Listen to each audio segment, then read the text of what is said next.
If you are watching the Twitch front page, once again, I highly encourage, come join us in chat. Come say hello. You'll get a cat. You'll get a hello. You'll get some love. Base Rate TV is all about our chat community, guys. But that aside, we are in game at number 2 in this best of 3. It's the semifinals match, the second semifinals for the day. So if you missed the first one, spoiler alert, San did win his series. So the winner of this goes on to fight him in a best of 5 for the grand finals. The loser sadly will drop to the 3rd, 4th place match to fight against Center in another best of 5. I don't know the order in which we will cast those, but we will cast both of them for you guys 100%. But I'm Rifkin, joined this morning by Namshar. Spawning here in the top right corner of the map, though, is going to be the blue Zerg player, Ragnarok. And in the bottom left, up 1-0, we've got our red Terran player, currently teamless. Hopefully not for too much longer. It is alive. And Rifkin, do you realize, I just have to say, do you realize we have a TVC, and the first map was Deadwing, and the second map is Ragnarok? I'm fully aware of this. What is Ragnarok vetoing? I don't understand. This dude is crazy. I wish they had done vetoes in English, because honestly, there's not a lot of times where I think analyzing the vetoes is important, but in this sort of instance, it is. I think this is a really good... I think this is such a good Zerg map, honestly, truthfully. But we've seen Terrans prove us wrong in the past as well. I think Hyun's probably got the best win record on this map of most players I've seen. But I mean, Hyun playing Roach though. I mean, if you're a Ling Bling Muta player, like, do you realize how far away that third is? Like, this is a horror map. I would always veto this versus Terran because I don't play 1-1 Roach a lot. But yeah, well, I'd imagine this being a pretty good Hyun map, but maybe not for Ragnarok. I don't know if he's got something planned, maybe. Right, so that's what I'm wondering. Like, Ragnarok's not exactly super aggressive like, say, Life is. And we saw Life dominate on this map against all types. And it always involved just, not an all-in, but just like earlier lings to catch his opponent off guard. There's all these weird pathways you can sort of walk and mock through in the middle of the map. But in these spawn locations, it's a little bit... I'd say harrowing for a Terran player to wall off your natural, because if you do wall this off and you've got your structures back here, most of the time you actually don't have vision of these two debris fields, or I guess whatever you want to call them, debris rocks, and you actually, if you don't have vision of something, you can't hear it being attacked. So if you start chipping away at this with lings, oftentimes it goes undetected. Yeah, there's a lot of possibilities there, but I don't. Yeah, I mean, I don't picture Ragnarok as... Well, I say, okay, no, he's not started speed yet. He's still mining gas, but yes, actually hasn't started speed yet. I don't see him as the kind of roach guy either, so we'll see how he decides to use the map to his advantage, or if he decides to do that at all. Reaper poking in. Doesn't want to lose his Reaper this time, because we saw last game he lost the Reaper, and then all of a sudden those lings could just walk across the map. Like, that Reaper is so important when you only have one, so... That was a big mistake by Alive last game. He actually ended up, you know, being fine, but yeah, just keep it alive. So that's nice. Yeah, this is such a weird little ledge to jump up and off of, but yeah, no one really losing anything just yet. One thing, of course, is behind this, we got the factory, we got the command center, so Alive's not doing anything too weird off the back end of this. There's always a little bit, I think... You put a question mark in it. There's gonna be players like Lily Canine who crop up once in a while. You always get a little bit paranoid of weird things happening. I mean, I didn't catch the full series, but didn't you end up fighting like against battle cruisers off 2 base or something yesterday when you played TVC? So it's like, well, you know, yeah, it's I mean, he tried to get more bases and he's killed all of his bases. Right. So what I'm trying to get at with this though, guys, is like there are weird strategies out there that do work. You're probably not going to see Alive stray too far from the standard, but I wouldn't put it past them. It's like when Scarlet did the proxy hatchery in IEM, guys. It's like the once in 100 times, but it does happen. So the nice thing with the Overlord actually does snipe that off with a Marine. Not too bad. First thing to die. But I was going to say, the key thing for Ragnarok is just, you know, always being sure in the early game you know what's coming, whether it's standard or whether it's an all-in through Hellbats, Banshees, something weird like Battlecruisers. I mean, for both players, Ragnarok and Alive, scouting is everything here in the early game. Yeah, speaking of that, though, you know, losing that Overlord, that's going to let him scout things out so much later. I would lose the Reaper. Well, he's going for the... I bring up the whole Overlord thing, because he brings up he's going for Pneumatized Carapace again, really early. So he does have that second Overlord that's going to be able to scout out this... Oh, it's going to see everything. Yeah, this might actually... You know, he canceled it last time as a consequence of getting caught. This time he might do it again. Yeah, or not. Hashtag mind games. We'll see. Meanwhile, Ragnarok trying to hold on to that third. He's taking a lot of damage. If he, well, I mean, there's no Reaper, so he doesn't have that much DPS with those Hellions, so I guess he's fine. And the Marines doesn't kill the Overlord, gets the full scout. What's the reaction gonna be? I think it's gonna let it finish. And cloak and cancel cloak. What do you think? I think on this map, having both a Banshee and Cloak is going to be really I nice. changed my mind. I like Cloak. Hopefully he keeps Yeah. it. I mean, just because usually you're following up with the Hellions anyways, this is a map where you point out there's going to be more pushes, and I think one of the key things too is, like, let's say there are Banelings. Well, there's been games where Banshee sniping Banelings have straight up won games for Terran players, so knowing that that's how Ragnarok probably is going to play, keeping these Banshees alive is really nice. But I do want to address something here going in chat, guys. Like, we love Dragon. If people want to link to Dragon's channel, if one of our, like, sub/admins could do that, that'd be great. I mean, it's his tournament and all, but really, to come here, like, nobody is stealing viewers. That's not how it works for a lot of this stuff, guys. And if Dragon was concerned about it, he probably wouldn't let us come cast anyways. But he's asked us back every day, and I've been so grateful that he's allowed us to come cast this tournament, because we get so many good players here from Korea involved, and I'm very happy to be here. Yeah, so, all great games. Yeah, much love goes out to Dragon, of course, for hosting this whole thing. Yeah, and yeah, I do really agree with him keeping Cloak, actually, because it's just I mean, a Banshee without Cloak, oh my God, so look annoying. at this. A Banshee with Cloak, very annoying. As we see, it's picking up drones. This wouldn't be possible without Cloak, so very important upgrade there. So he's done a little bit. He's stuck to only one Banshee. He's got the third behind this and additional barracks. Let's see, how's Ragnarok? I think Ragnarok is doing alright. Like, he's been drawing very hard. Like, okay, Banshee might even fall. Like, getting Cloak Banshee, it's a big, I mean, investment. I'm not sure I agree with going Cloak Banshee, considering, the Hellions. That was a bad dive. That was a really bad dive. He invested so heavily in the Hellions, too. This is bad. And he was trying to focus fire the Spire as well. He was one hit from dying, and then he pulled the Banshee back to save it. So the Banshee did survive. So that is something, but the Spire lived. And I mean, when you go Cloak Banshee, you have to do quite a bit of damage because it is an investment. And Ragnarok has been droning super hard, guys. He's got so many drones. He's gonna be able to get that fourth whenever he wants to. And I mean, Alive isn't. He's gonna land the third kind of soon now. But I'm really liking Ragnarok's position in this game. I'm not sure I agree with going Cloak Banshee 2 games in a row, especially considering he saw Ragnarok get Overlord speed last game. I would like to see Alive change it up a bit here. But. Right, but it's not the Cloak Banshee that really failed. There was like the Hellions diving in too soon. He was doing a great job with the Banshees, and he was harassing from multiple angles, finding all that sweet dead space. And the reason the Queens and the Zerglings could never deal with it, they couldn't chase. So this Hellions were like that zoning force. The second they got picked off, we saw the Banshees cease. This one's just garnering some energy, I guess, here on the right side of the map. Double drops are heading out, but I mean, for the most part, Alive, it's not his choice to go Cloak Banshee that's put him in any trouble, but it was the miscontrol with the Hellions I think really cost him the most. Yeah, miscontrol for sure, but I mean also, it felt like Ragnarok was very well prepared. This Banshee does find a sweet spot here, kills some more drones. Oh, might lose it though, barely gets away again. Wow, 5 HP. Oh, but here goes the Mutas, so rest in peace. Freaking Banshees. Oh, really? Yeah. Wow, that's early, man. Shit, Alive is in so much trouble, it feels like. He's just started mining from his third now, and he does do some more harassment in the natural off Ragnarok with that Banshee. But yeah, as you said, the Mutas are out, so as long as he gets it oversteer with those Mutas, it's gonna be fine for him. But yeah, I mean, the clock was ticking, but Banelings are on the way, and you know, one of the big things here for this game I like a lot more too. The Queen's game picked up now, but creep spread looks amazing compared to last game for Ragnarok. Yeah, so many creep tumors, yeah.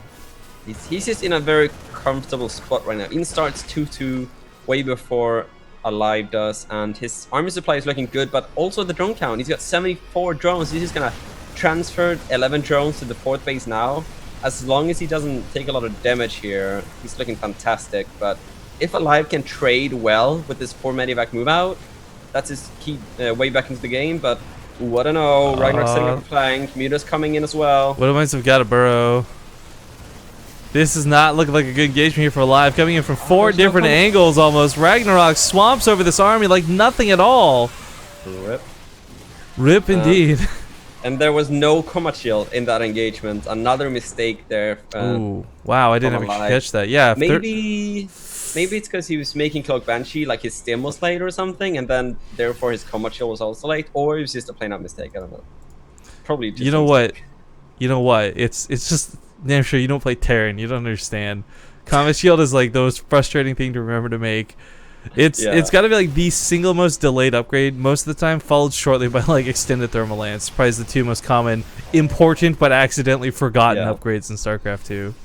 Yeah, I was just thinking maybe if he's only got one tech lab on the barracks, and obviously you're gonna get stim first. So maybe if the tech lab on the barracks was late, and therefore like stim just finished or something, and then but stim must have been finished for a long time though. So they almost made a mistake there. Does try and catch the meters, but doesn't get them. Right, but this is another good example of what I was praising here for Alive. Like his ability to predict the pathing of the mutas. For a Terran player, oftentimes you'll see some just, oh, well, this sucks. Some players just flounder chasing the mutas, but what Alive does is he gets ahead of them, and not just this game, but last game as well. So I really like that a lot, actually. Yeah, and oh my god, I love this so much by Ragnarok. He's feeling comfortable. What do you do when you're comfortable? You just try and get more ahead. He goes for the hive at a very quick time. Yes. Not even halfway done. So I really like that he uses the freedom that he has right now after pushing away that first push out of Alive to get more ahead. He gets the hive really quickly. That's his way to just kind of secure this game. Yeah, and just get himself in a nice spot. So let's also not forget last game, it was as the ultras were popping, he was losing the game. Like that's where the GG came in. This time he might actually have them to fight with. This time he might actually have 3-3 to work around, and Alive's 2-2. Oh man, it feels like it's only just started. Yeah. He's gonna have to do something when that finishes to kind of fight 2-2 versus 2-2 before Ragnarok gets 3-3. Otherwise, he's looking to be in trouble unless he just goes like full happy, I guess, and just doesn't attack ever and just waits for Ragnarok to come to him. I don't know, because when you're behind as a Terran player, you're better off just not attacking because that's what the Zerg wants you to do. Take a fight on creep, and then you're just screwed. That's a nice scan. He does see its hive tech. This is kind of a big deal.